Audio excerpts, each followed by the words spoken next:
Pandemik, panik atau piknik. Sayyidah Aisyah radhiyallahu anha telah berkata bahwasanya Nabi sallallahu alaihi wasallam bersabda, "Laisa min 'abdin wa naqta'una ta'unu fihi wa yamkusu fi baladihi sabiran muhtasiban wa ya'lamu anna lahu lam yusibhu illa ma kataballahu lahu illa kana misla ajri syahid." Dikatakan seseorang itu hamba Allah bila mana ditimpakan ujian pandemik ataupun menghadap penyakit yang mewabak dan merebak, dalam masa yang sama dia menetap diam kekal di tempat kediamannya. Kemudian yang kedua, bersabar. Yang ketiganya, bermuhasabah. Dan yang keempat, berusaha untuk mengetahui bahawasanya setiap perkara yang sedang berlaku ini adalah ketetapan yang telah pun ditakdirkan oleh Allah Subhanahu Wa Taala. Ada 4 ciri penting dalam kaedah menghadapi pandemik penyakit sekarang ini. Yang pertama, kata Nabi sallallahu alaihi wasallam, bila mana ada datang ataupun mendengar satu berita berkenaan dengan penyakit yang merebak, maka orang tersebut perlu untuk diam, kekal menetap dan tidak keluar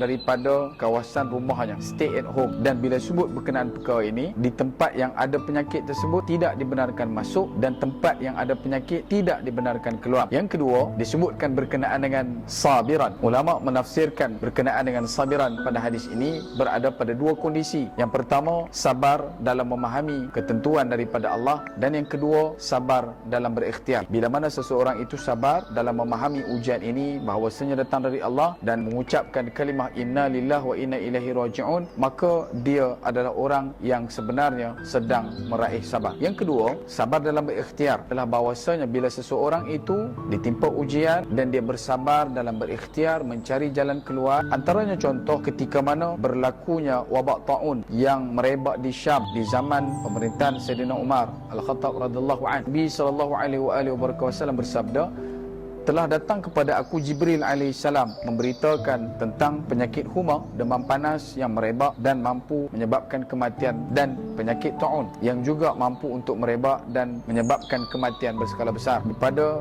gagasan penggembelingan tenaga fikir daripada Sayyidina Umar Al-Khattab radhiyallahu an, Sayyidina Muaz bin Jabal radhiyallahu an, dan juga Sayyidina Amr bin As radhiyallahu anhu, mereka telah pun menggembeling fikir bagaimana nak menjadikan ataupun nak berhadapan dengan pandemik ini. Amr bin As mengatakan supaya dipecah-pecahkan golongan yang terkena penyakit taun, diasingkan dengan golongan yang tidak terkena penyakit taun, dan cadangan saranan daripada Amr bin As ini diterima baik oleh Sayyidina Umar Al-Khattab radhiyallahu anhu, sehingga Sayyidina Umar menyatakan jarakkan kedudukan mereka walaupun sampai terpaksa masuk ke lembah-lembah. Jadi pada hari ini kita menjalani proses SOP, pematuhan SOP, sanitasi dan sebagainya, dan ada juga kaedah penjarakan fizikal yang berlaku sepanjang bermula COVID-19 pada PKP yang pertama sampai PKPP yang sedang kita lalui ini. Yang ketiga, kata Sayyidina Umar Al-Khattab radhiyallahu anhu, hisaplah diri kamu sebelum kamu dihisap depan Allah Subhanahu wa taala. Ketahuilah wahai saudaraku, sesungguhnya segala perkara yang berlaku pada kita pada hari ini,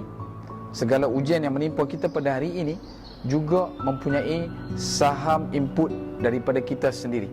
Kerana itu, jari yang ada jangan hanya digunakan untuk menuding ke arah orang yang lain, tetapi senantiasa beristighfar, bahkan kerapkan mengangkat untuk mengucapkan kalimah syahadah di saat kita bertahiyat awal dan akhir di dalam salat. Dan bila mana kita bermuhasabah diri, kita mencari-cari di mana datangnya bala ini, melainkan hanya kerana disebabkan oleh dosa dan maksiat kita, minta keampunan daripada Allah. Moga-moga dengan kita bermohon keampunan daripada Allah At-Tawwab, Allah Al-Ghafur, Allah Al-Ghaffar, maka sesungguhnya insya-Allah biiznillah musibah, bala, bencana ini Allah Subhanahu wa taala akan angkat daripada bumi ini sejauh-jauh mungkin dan tidak akan kembali. Justru muhasabah mengajar kita supaya senantiasa bersangka baik dengan Allah dan senantiasa berusaha menjadi orang yang terbaik di sisi Allah Subhanahu wa taala. Yang keempat, kena mengetahui dengan sejujurnya dan setulusnya bahawasanya perkara ini telah pun ditetapkan oleh Allah Subhanahu wa taala.